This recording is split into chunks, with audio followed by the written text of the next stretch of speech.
Number 10. X-Baby.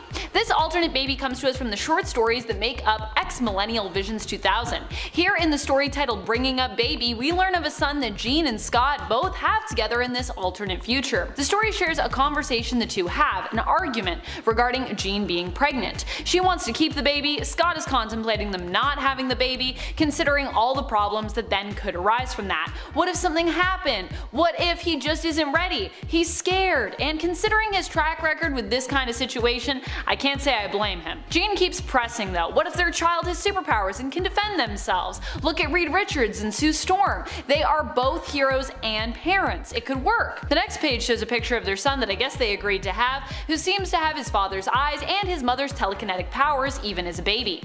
Their parents look on, slightly amazed and terrified.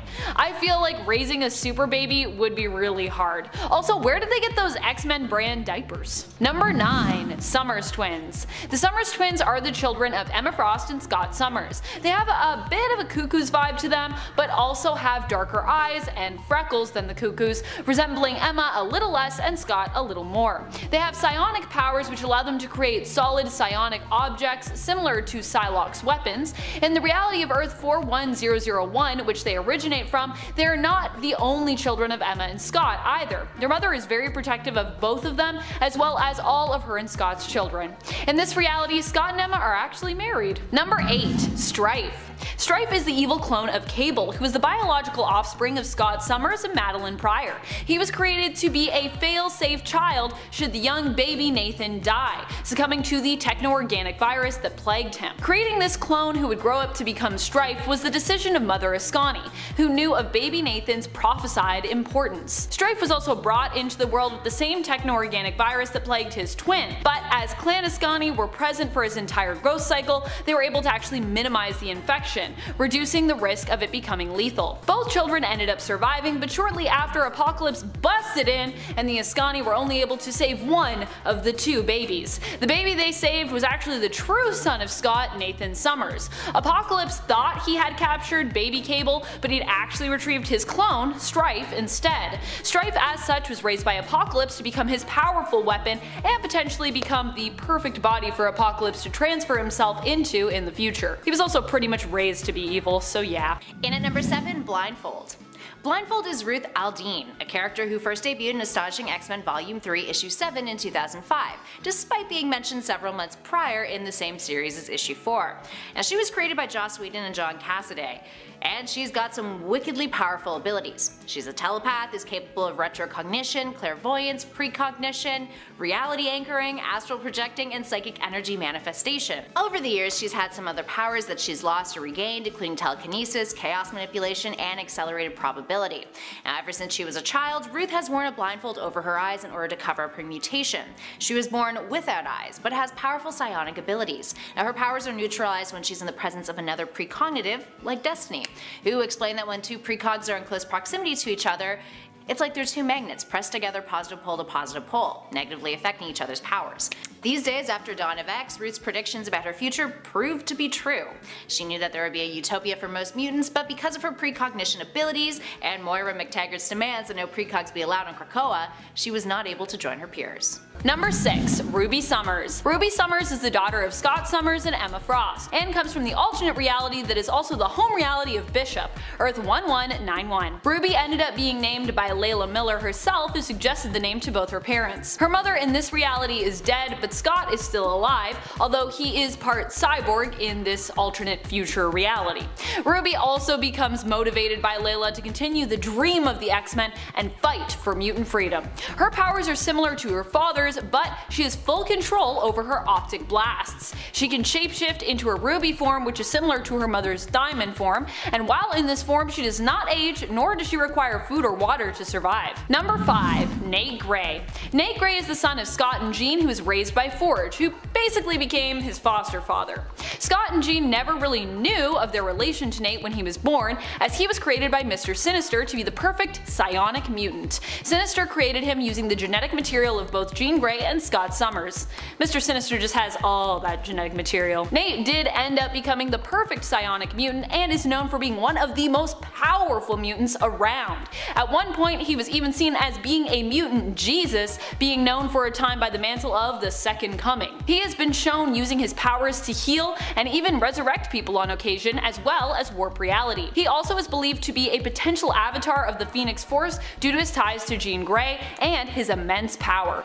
Nate also has a telepathic link to his alternate reality brother, Nathan Summers. Number 4. Mother Ascani. Mother Ascani is Rachel Summers, but from an alternate timeline. Although Rachel has been explained in the comics as being unique when it comes to kind of her alternates. She doesn't so much have alternate versions of herself, more that there are like different aspects of herself scattered throughout various realities and time, but Rachel is kind of always Rachel.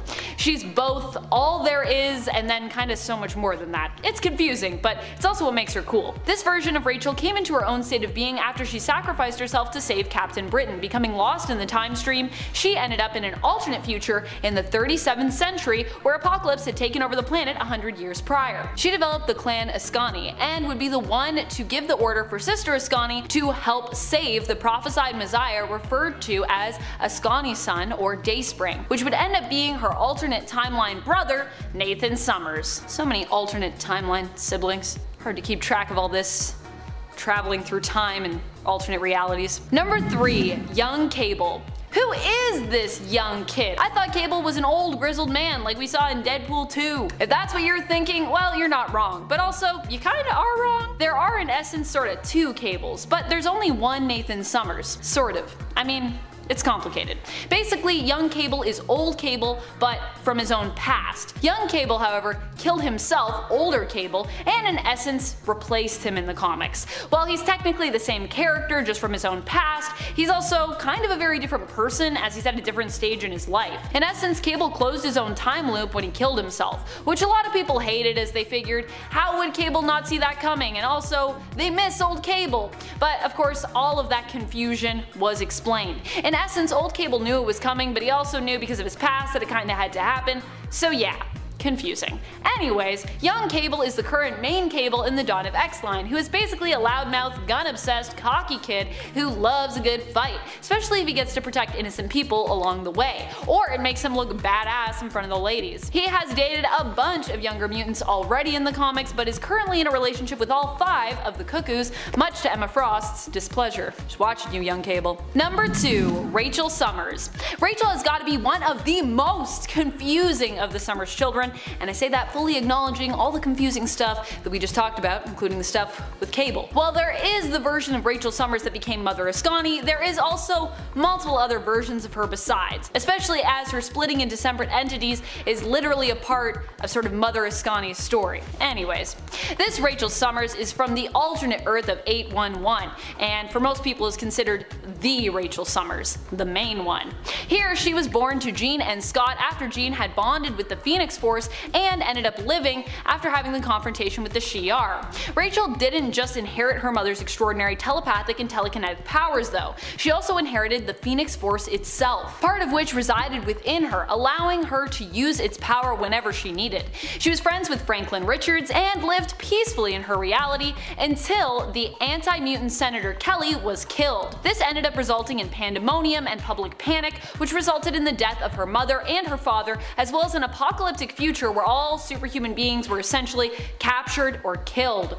Rachel's powers allow her to manipulate time and travel through it, which was kinda how she ended up in the reality of Earth 616. Number 1. Old Cable. Or just Cable really, we can just call him Cable. This was the original Cable, a man who was once baby Christopher, the son of Madeline Pryor and Scott Summers, and then grew up to become Nathan Summers. He was infected with the techno-organic virus by Apocalypse, but was later saved by both his adoptive mother, Jean Grey, and his biological father, Scott Summers, with some help from the Inhumans as well. Jean at this point was kinda also like Nathan's mother, and Madeline was out of the picture, having gone insane and become the Goblin Queen after she she learned she was a clone of Jean created by Mr. Sinister. Jean was given memories of raising the baby that basically gave her a natural motherly instinct and attachment to the child, although I don't really know why that was necessary. She could have likely raised this baby as her son without needing those memories, but anyways, yes, Jean was also pretty much his mother. After saving the baby, Cyclops and Jean were faced with a hard decision in order to save the baby's life. They decided to send him with Sister Ascani,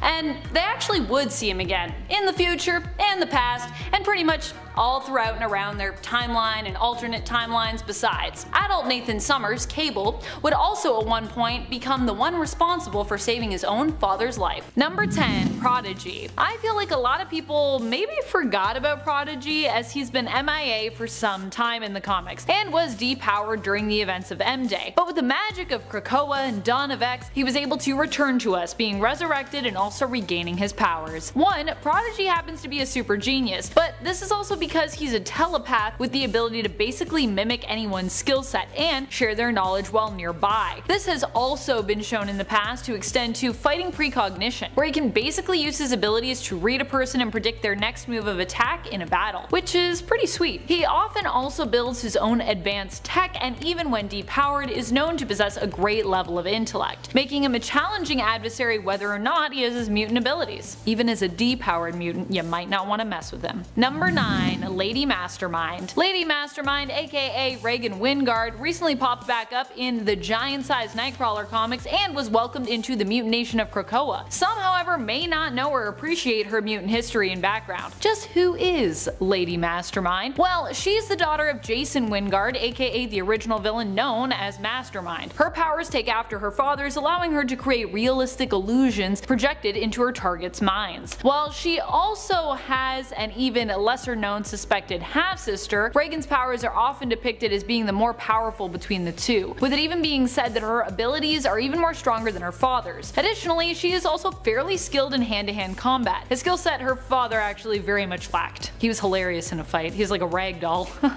Sorry Mastermind. Number 8.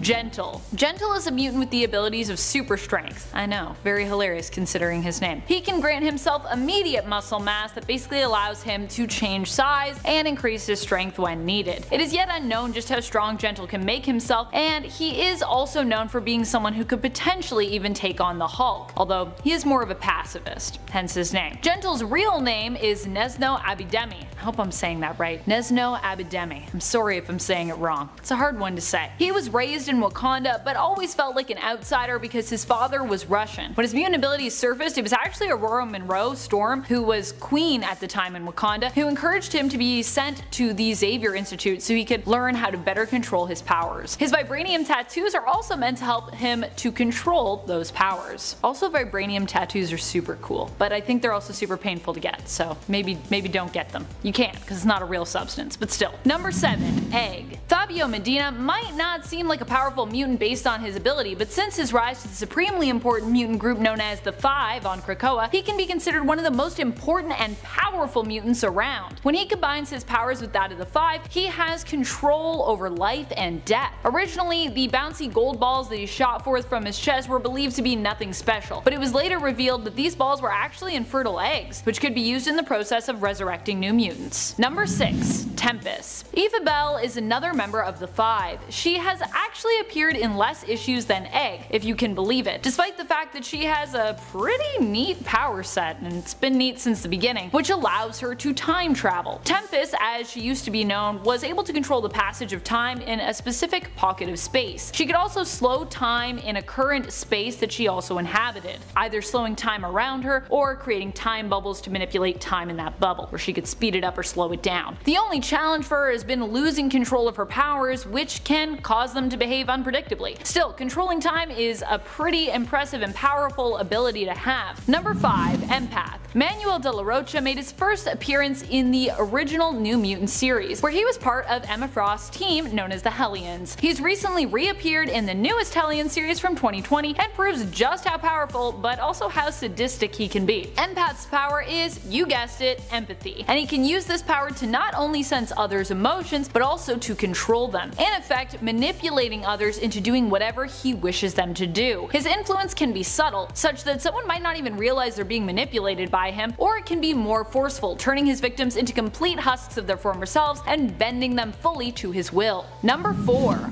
Vulcan. Vulcan is one of the most powerful mutants around, being an Omega level mutant, skilled in energy manipulation and absorption. Yet he is somehow the lesser known of all the Summers despite his insane power levels. He has also demonstrated the ability to absorb his opponent's powers as well and use them for himself on the rare occasion. Vulcan is the youngest Summers brother, also known as Gabe Summers, and we only learned of his existence in 2006 when he first appeared in the comic X-Men Deadly Genesis issue number 1, and yet he is considered the most powerful of these three. Number 3. Orphan Maker and Nanny. Orphan Maker still remains a relatively mysterious character, though is also one who still proves to be a force to be reckoned with in combat. Orphan Maker is also known as Peter and was part of a plot of Mr. Sinister's originally. However, when Mr. Sinister decided that Peter could not be controlled, he decided to eliminate him. Nanny, an insane cyborg, however, saved him, believing it was her responsibility to look after orphan mutant children and protect them. Although I will say she's got a weird way of going about it. While insane, Nanny was also once a scientist and remains quite intelligent. She actually outfitted Orphan Maker with weapons and a powerful suit to help her in her task. While it's still unclear as to what Orphan Maker's true mutant powers are, and while he seems to still have the mind of a child, probably due to Nanny's manipulation, his suit and weapons make him a formidable foe in combat, and he often uses pixie dust in battle to help Nanny influence and control the minds of their opponents, as she herself is a telepath, but a weak one, so she needs a little bit of help. Needs a little bit of pixie dust. Even during a fight with Cyclops, Scott's optic blasts were unable to harm Orphan Maker while he was in his armor, with Scott's blast simply reflecting off the armor, causing more harm than help, really. Number 2. Trinary. Considering the modern age we live in, Trinary is a pretty powerful mutant. Her abilities allow her to control all tech that is within her line of sight. She has used these powers to move massive sums of money digitally and to manipulate and control Sentinel tech. Currently on Krakoa, Trinary is one of the few technopathic mutants trusted with the important project known as Sleeping Giant, wherein mutants monitor for upcoming advancement in Sentinel technology, such as Nimrods or the creation of a mother mold, so that they can ideally put a stop to its development. Project Sleeping Giant were instrumental in helping the X-Men to destroy a mother mold that Orchis was creating before it went online. Number 1. Bailey Hoskins. Now you might think I'm joking here if you happen to know the obscure Bailey Hoskins, but I'm really not. Bailey appeared in his own miniseries titled X-Men, Worst X-Man Ever. He was known for being the worst X-Man ever because his ability only allowed him to do one thing: explode. But he didn't have any regeneration powers, so he basically was a mutant who could never use his powers, otherwise he'd kill himself. It's kind of a one-hit wonder. So how is that powerful? Well, it's also implied in the series that when he does choose to sacrifice himself and blow up the villain of the story, that he makes it possible for Earth 616 to come into existence. So without him, we wouldn't have the main Marvel continuity that we know and love today, potentially. If saving the entire continuity from becoming a dystopian future isn't powerful, then I don't know what is. Number 10. Kid Cable. He might not be as powerful as the old man or as wise, or for that matter as powerful as some of the other youngsters on this list,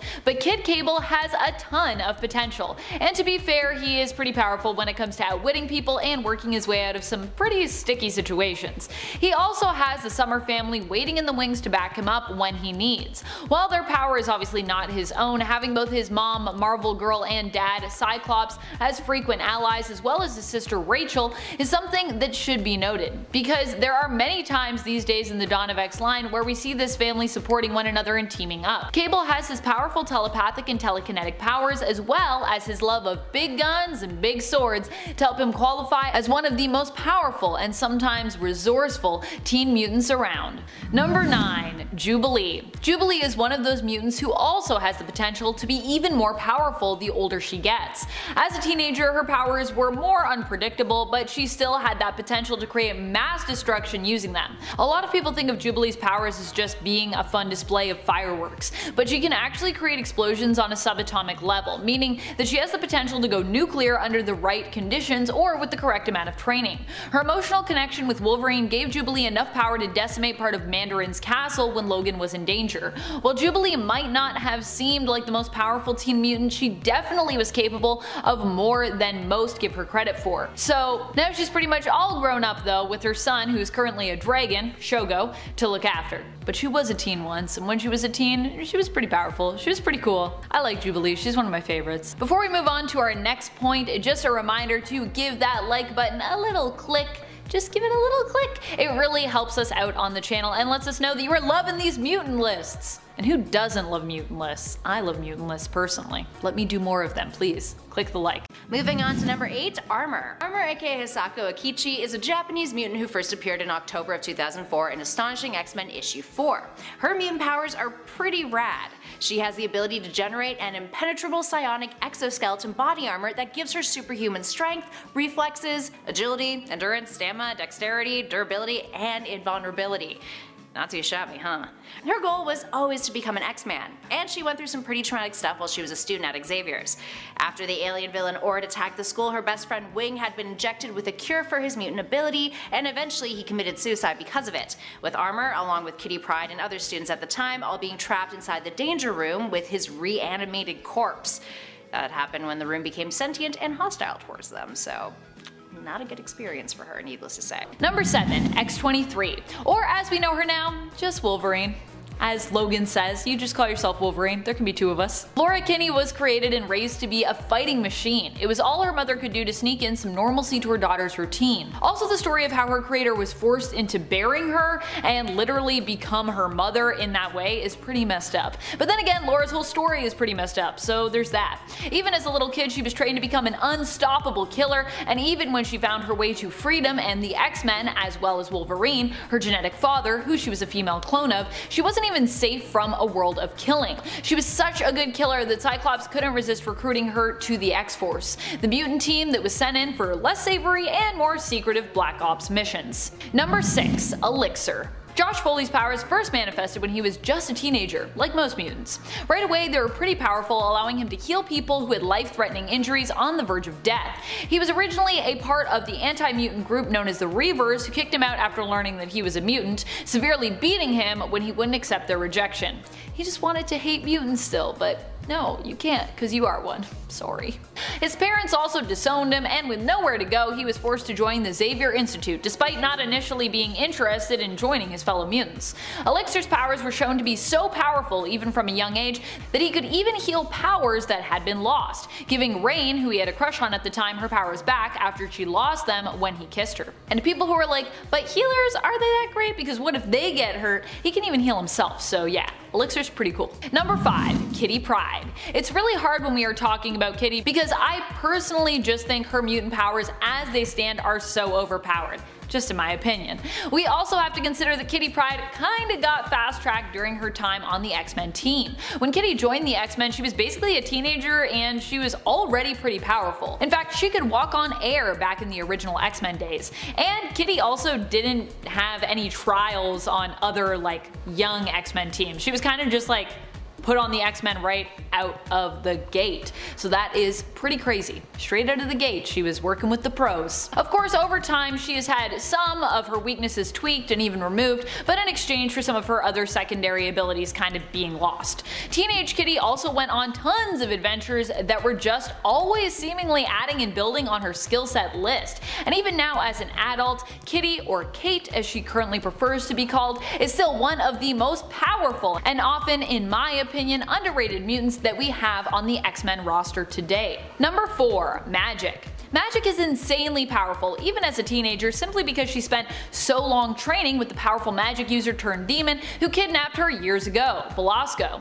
Belasco wanted to harness Illyana's powers for himself, seeing her great potential. She eventually became so powerful that she defeated Belasco in his own dimension of Limbo. When she returned to her own dimension, escaping, she was no longer a little girl, though barely any time had passed on Earth while she was gone.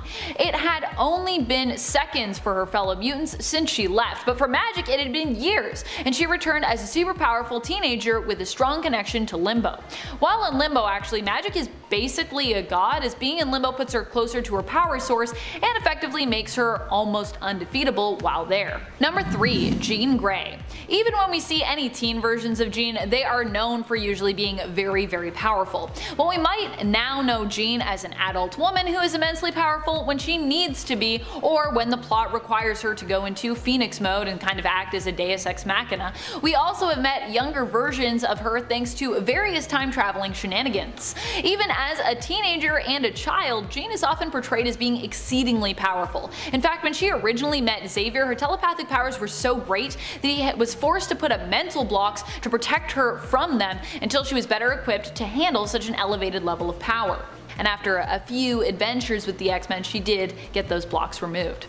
She was ready. She was ready for the power. Number 2. Hope Summers. Even as a baby, Hope was super powerful. Hope's just blowing everybody else out of the water. She's like, I've been powerful since I was a little baby and I didn't even know what was going on. She was like, object permeance, what's that? But also, I have immense power. As a teenager, Hope was destined to be the new host of the Phoenix Force, but was prevented from connecting with the Phoenix. However, she was still instrumental in the Avengers vs. X-Men story when she helped Scarlet Witch to erase the Phoenix Force from existence near the end of that story. Even though that doesn't really make much sense now, given that apparently Scarlet Witch isn't a mutant and Hope's powers are to kind of amplify or adopt the powers of other mutants in her area, so that doesn't really make sense now, but anyways. Like Rogue, she can take on other mutants' power sets and even take on multiple at a time. The difference being she doesn't need physical contact to do so, and it does not drain the powers of life energy or life energy of the mutants whom she is emulating. As a baby, she was powerful enough to heal Rogue with one touch, who at the time was dying and comatose. You also basically know you're powerful when you're a mutant when you get your powers earlier than your teen years. That just means you're like the most powerful. Number 1. Teenage Mutant Ninja Turtles. I mean, I can't have a list with a name like Teenage and Mutant in the title and not mention the TMNT. Even though I know everyone's probably like, but Amanda, Teenage Mutant Ninja Turtles are not more powerful than Hope Summers. What are you talking about? But this is my list and I want them to be number 1. So that's how it goes. The Teenage Mutant Ninja Turtles are definitely some of the most powerful pizza-loving Teenage Mutant Turtles out there. They might not be as powerful in terms of taking other people's powers or becoming a host of the Phoenix Force, but I also bet if they were able to become the host of Marvel's Phoenix Force, were they in the same reality, they would potentially even give Jean and Hope a run for their money. The other thing that makes the Teenage Mutant Ninja Turtles so powerful is that there isn't just one of them, there's a whole team of them. And working together, there is almost no force of evil that they cannot stop. Starting us off in at number 10, Mercury. Let's begin our list with a mutant who debuted in August of 2003, in New Mutants Volume 2, Issue 2. Mercury, aka Cecily Kincaid, has the ability to mimic Mercury, hence her codename. Her body is made up of a non-toxic metal that resembles mercury, and she can reshape it or solidify at will, despite still being relatively inexperienced in shapeshifting. She can cling to solid surfaces thanks to her molecular adhesion powers, and has exhibited super strength at times, although the full extent of that strength is still undetermined. Now, she doesn't require food or water, although she does eat to make herself fit in better with others. She ended up being selected by Emma Frost to be part of her Hellion squad, along with a few other of her fellow teenage pals at the Institute, including our next number, in at 9, Rockslide. Rockslide, aka Santo Vaccaro, first debuted in 2003's New Mutants Volume 2, Issue 3, in September of that year. He is a mutant with the ability to transform into a golem form, which he does by assimilating surrounding rock and earth into a Gestalt shell, which he can also detonate at will to cause an explosion. And this form gives him superhuman strength, durability, and endurance. After traveling from his home of Boston to live at the Xavier Institute, he began to befriend the soon-to-be Hellions, with Emma Frost selecting him to be a part of the Hellion squad. squad. He's also got quite the fun personality. Santo dreams of being a superhuman wrestling star. Initially he was portrayed as a bit of a bully, but now the more that we get to know his character, the more that he's grown, becoming more good-natured and fiercely protective of his friends. He also loves murder mystery television and Dance Dance Revolution, so he's pretty relatable. It's also worth noting that he was one of the students who managed to retain his powers after M-Day. Number 8. Thanos. Even when Thanos doesn't have his chair to help him teleport around, he's still fairly fast moving, just on foot, even being as big of a guy as he is. You may have forgotten, or you may not know this, but Thanos is actually both a Titan and a mutant. He's a mutant of the Titanian race. His feats for speed include being able to stop Thor's incoming hammer from a close range. He was fast enough to stop it with a single gesture, which is just impressive in and of itself, and being quick enough to dodge an attack from Trico champion of the universe, when he was in possession of the Power Stone. Granted, not that the Power Stone makes you faster, but it's still impressive that he's just dodging those powerful hits. And Trico's pretty fast. Number 7. Megan Summers. Megan Summers is the telepathic daughter of both Scott Summers and Emma Frost. She is from the reality of Earth 41001, where they are married. She is the older sister to the Summers twins we talked about earlier, and her youngest sibling Alex, named after the deceased Uncle Alex, aka Havoc. She also studied at the Xavier Institute and was training to become a hero like her parents before her. And at number 6, Bling. Roxy Washington is Bling, with an exclamation point. A mutant who attended the Xavier Institute and was a part of the X-Men in Training Squad, first appearing in X-Men Volume 2, Issue 171 in 2005. She's the daughter of a celebrity couple, two hip-hop artists named Daddy Libido and Sexy Mother. And because of this, she had often been targeted by kidnappers or assassins because of her parents' fame. She had no desire to follow in her family's footsteps, and being a mutant who had a diamond form and superhuman durability, and an ability to project diamond shards to boot, she came to the Xavier Institute and was trained under Gambit under his squad. She's also bisexual and had a big old crush on Rogue. I mean, who doesn't? Aside from her genius powers, she's got a genius level intellect, she's a master engineer, and at one point she was recruited for Angel's board at Worthington Industries. She's also not overly caught up in the mutant-human dynamic, she kind of prefers to just not deal with it. To each their own. Number 5. Iceman and Pyro. Kind of the ultimate couple in a way. While Jean and Emma may be seen as the ultimate fire and ice, they have nothing on Pyro and Iceman. These two literally are fire and ice. They ended up together in X-Men Gold. Iceman officially came out of the closet a few years back, which later resulted in these two having a fling. I should clarify as well that this was Simon Lasker Pyro. Still, I wish we had got to see more of these two together. I also just like that one comes from the Brotherhood and the other is from Charles's team, although this was during Simon's redemption time, so he wasn't really a bad guy anymore. Originally, actually, Bobby was the one who was skeptical about letting him join the Xavier Institute, but I guess he had a change of heart, because they hooked up! In at number 4, Graymalkin. Jumping forward a few years for this one, let's talk about Jonas Graymalkin, a character who first appeared in Young X-Men issue 1 in June of 2008. Jonas is quite old, narratively speaking. He was born in pre-revolutionary America and spent his youth coming to terms with his sexuality, having realized that he was gay. His father caught him with another boy one day in their family's barn, and believing that Jonas was an abomination and the spawn of the devil, because he was super Christian, he beat Jonas to death, or at least he thought Jonas had died. His father buried him alive in the nearby woods, and this is what triggered Jonas's mutant powers, allowing him to survive around 200 years underground, which just so happened to be under the Xavier Institute. Turns out he's actually an ancestor of Charles Xavier's. Now, when a Sentinel attack destroyed the school, he was unearthed. So, what exactly are his powers? It's something called darkness empowerment. It's related to light exposure. The darker it is, the more powerful he becomes. This includes giving him superhuman strength, nigh invulnerability, longevity, or potentially immortality on that front since he survived without food or water for 200 years, and of course, night vision. Number 3. Apocalypse. Apocalypse's evolutionary abilities allow him to be advanced kind of across the board. He can modify his molecular structure to make himself insanely durable, strong, psychically abled, and of course super fast as well. He can move so fast he has also managed to block attacks from Thor and stop Quicksilver dead in his tracks, even going so far as to taunt Pietro, declaring that the speedster was simply no match for him, and that Quicksilver's speed was useless against him. Ooh, ugh, sick burn. He's like, you can't even, your speed does nothing. Can't touch me, Quicksilver. I'm Apocalypse. And at number 2, Brandon Sharp. Brandon Sharp, also known as Stryker, first hit the scene in August of 2010 in Avengers Academy issue 1. He has the power of electrokinesis, capable of generating huge amounts of electricity and then manipulating it. This includes creating lightning blasts from his hands and eyes, electromagnetic shields to use for defense, and he can propel himself into the air and fly via electrokinetic flight, up to 40 miles per hour. Unfortunately, he is a bit of a twat.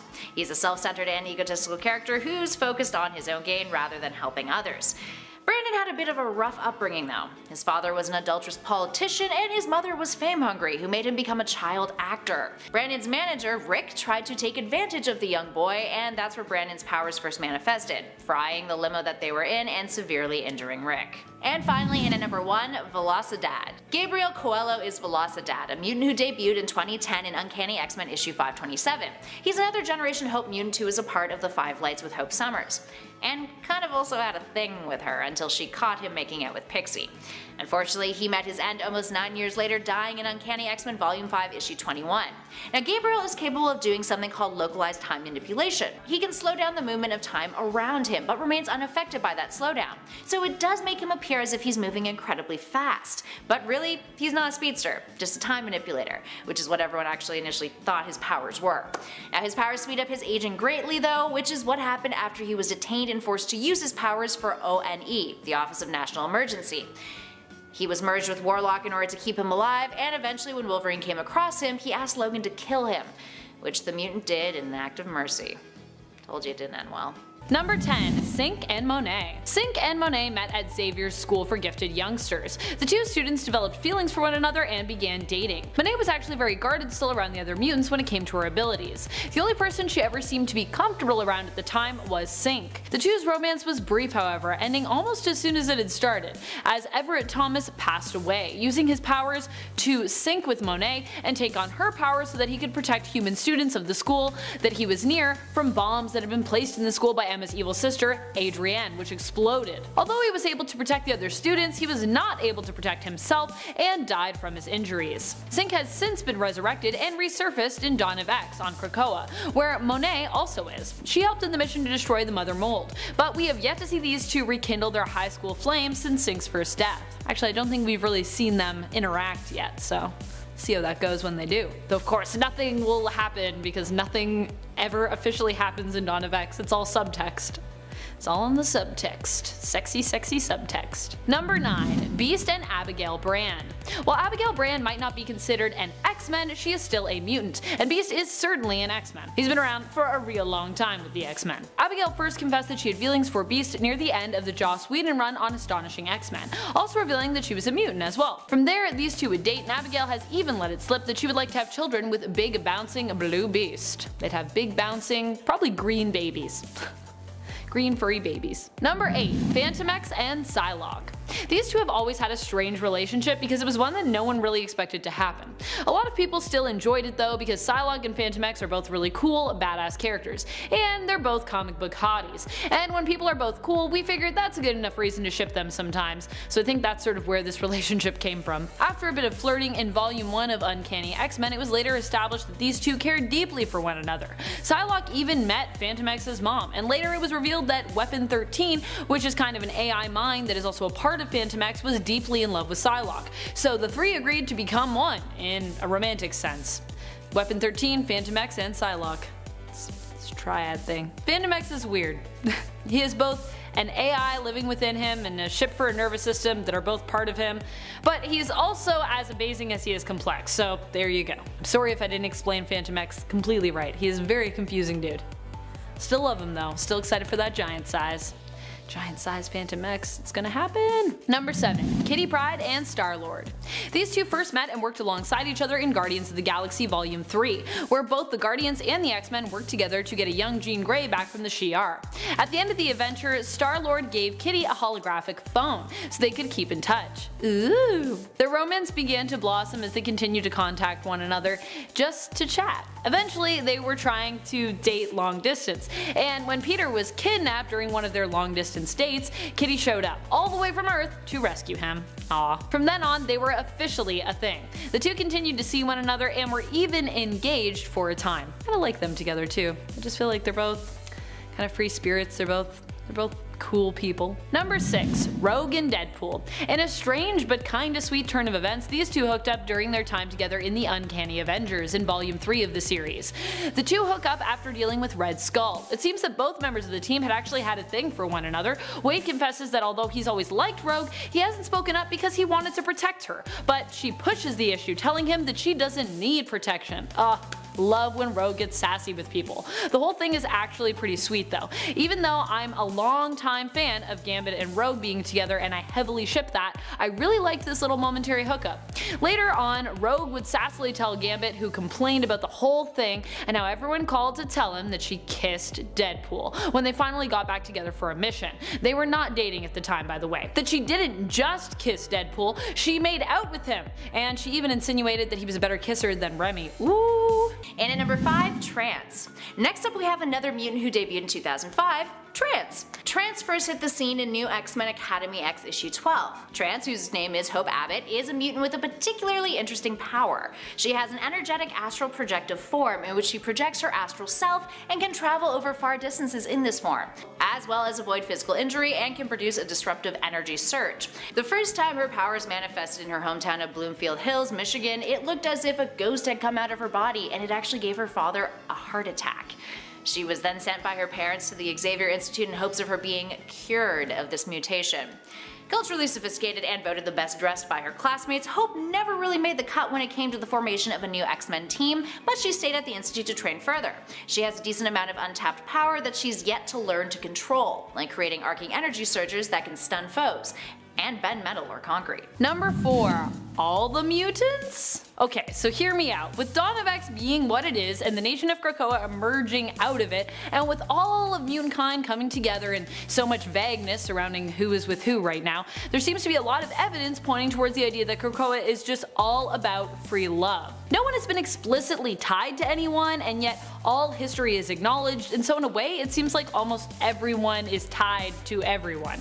It just makes me think that there's a lot more partner swapping than ever happening on Krakoa, where no one really seems to even be fully partnered. Like everyone holds each other's hands and everybody's touching each other, and what's happening? After all, other than returning those fallen mutants that they have lost, the first law on Krakoa is to make more mutants. And I feel like they mean this in more ways than just one. That's right, people making babies on Krakoa. I said it. We haven't seen it, but I think it's happening. It's all happening off panel. I can't handle all the sexy subtext. I have so many thoughts in my brain. Number 3. Wolverine and Cyclops. Okay, so while this has never been confirmed as an official thing, in Krakoa there's been a lot of interesting flirty signals between these two. While they've always been rivals, they have also just as often been colleagues and great friends. But in the Dawn of X relaunch via subtext we get some hints that there might be more going on here. In the new giant-size Jean and Emma comic, these two both seem pretty pally while they're waiting for Jean and Emma to uncover what was wrong with Storm. They sat close together, shoulder to shoulder, smelling flowers, and while it seems like Jean and Scott are one big happy family right now on Krakoa in the newest X-Men series out of 2019, issue number 7, we see that Wolverine appears to be staying with the couple at the summer house. When Logan confides that he didn't sleep great to Scott, Scott responds saying that he understands what that is like for Logan, with all the hair and dealing with being both too hot and then too cold, with and without covers, as though he's shared a bed with Logan before. This is like a weird thing to know about someone. Then they talk about Logan potentially joining him and Jean and the kids on a vacation. While Logan seems excited at the prospect of Jean in a bikini, he also seems somewhat interested at the idea of Scott in a Speedo. Well, there's always been some weird love triangle involving these two and Jean. In Dawn of X, it seems ever more prominent. So I think they might be together in some kind of strange triad. I'm for it. I ship it. I like it. Number 2. Emma Frost and Jean Grey. Emma and Jean just recently had their giant size together, which by the way was one of the prettiest comics I have ever read. I know it's early, but there is already talk of it being considered one of the most beautiful comic issues out of this year. Shout out to Russell Dodderman for this amazing art, by the way. So alongside this comic being gorgeous, the story was also compelling, and in it we got hints of just where these two ladies might be at in their relationship. Jean and Emma have always been seen as opposites, and have spent a lot of time in the comics arguing over Scott. But even though they're opposite opposite in a lot of ways, they're also similar in a lot of ways. And in Dawn of X, it seems like they're ready to bury the hatchet, and maybe even all be in a relationship with Scott? Jean and Emma have some really intimate touches in their giant size, and have had some playful banter surrounding a compliment that Jean gives to Emma on her shoes. All in all, nothing is explicitly said here, but like with Logan and Scott, there is a lot of subtext between these two ladies. And I just feel like maybe there's something happening with them and Scott too? I don't know. And then like, do these two triangles overlap? Is it just one big circle? What's happening? I'm into it, what's going on? Number 1. Cable and X-23. In Volume 2 of Fallen Angels, these two have been playing the flirting game pretty ferociously. And while kind of a weird pairing, I like them together.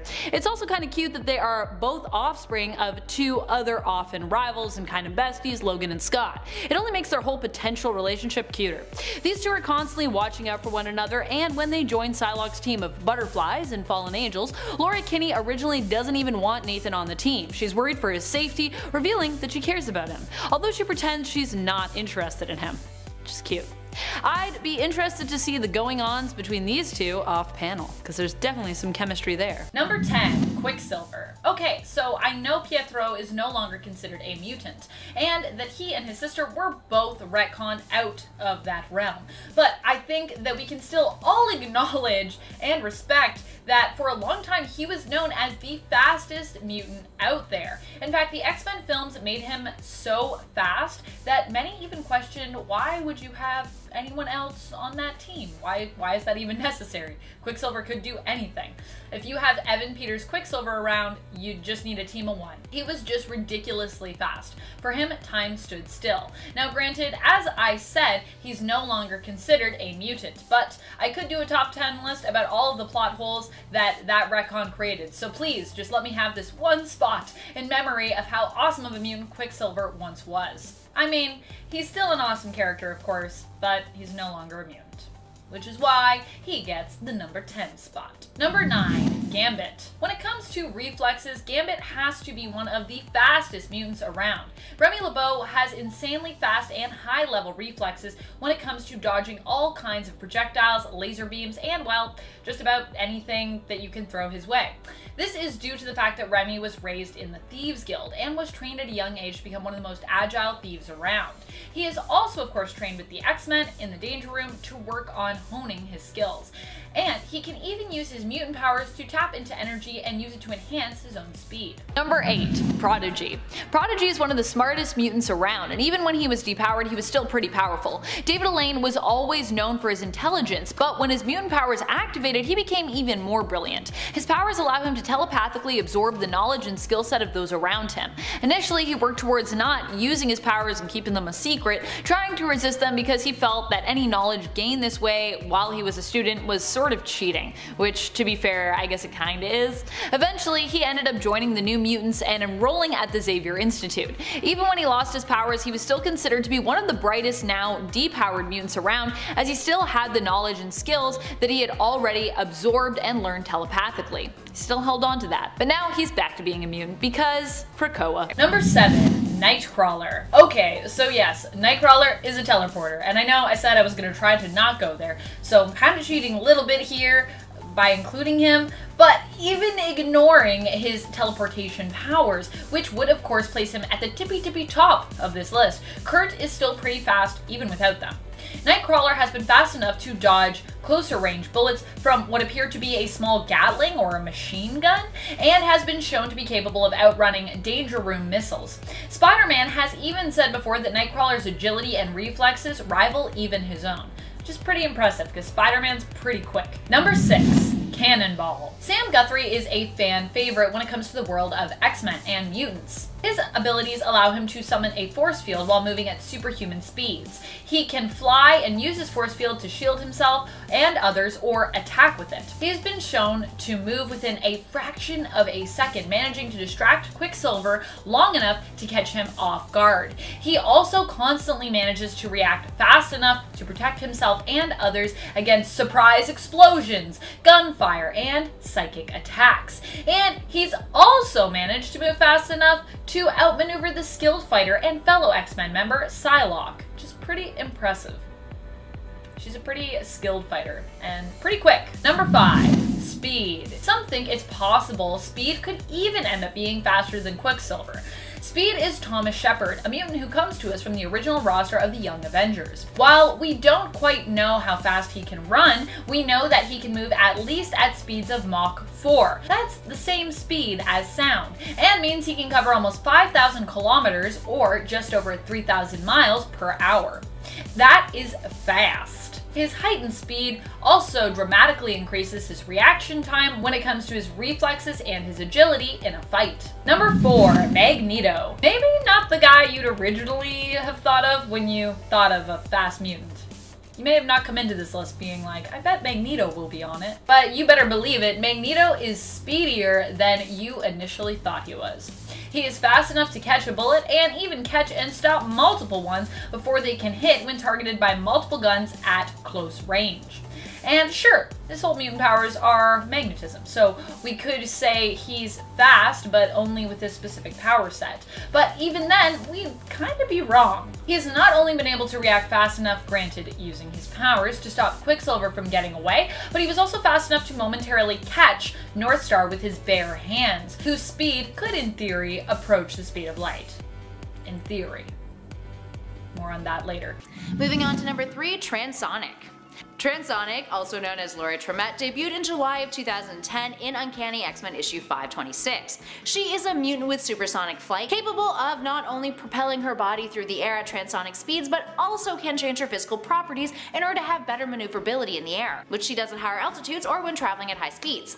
She's been able to make herself look like a large flying fish or a missile. When Laurie first appeared in Uncanny X-Men, she was a blue teenager, quite literally, having difficulty coping with her mutation. When the X gene manifested in her, it took no real form, but it caused her skin to change color, for her to lose her hair, and gave her flu-like symptoms. So she tried to commit suicide by jumping off a building, but in doing so, it actually activated her powers. Eventually, she joined up with Hope Summers as one of the 5 Lights, becoming a prominent character in the Generation Hope series. Now, aside from her powers, she's an incredibly smart and thoughtful mutant, setting logic as the rationale for her actions, and getting annoyed at her teammates when they confuse things like ethics and morals. She's also Canadian, so. Number 2, Aurora. Jean-Marie Boubier is the twin sister of Northstar, Jean-Paul Boubier. She is known for her time as a member of the Canadian hero team, Alpha Flight, where she was an integral part of the team. Her powers are identical to her brother's, making her capable of potentially nearing the speed of light. Potentially. However, she did have her body at one point molecularly restructured by a Dr. Langowski, which resulted in a slight reduction to her speed, unfortunately. Though Aurora is still faster than the speed of sound, she's no longer chasing the speed of light like her brother potentially can. Number 1, Northstar. Were you surprised by this or not? And of course, finally, Northstar. Northstar was one of the few mutants at the time when Quicksilver was still considered a mutant, who could have potentially rivaled him as being one of the fastest mutants out there, as well as one of the fastest characters within the Marvel Universe, period.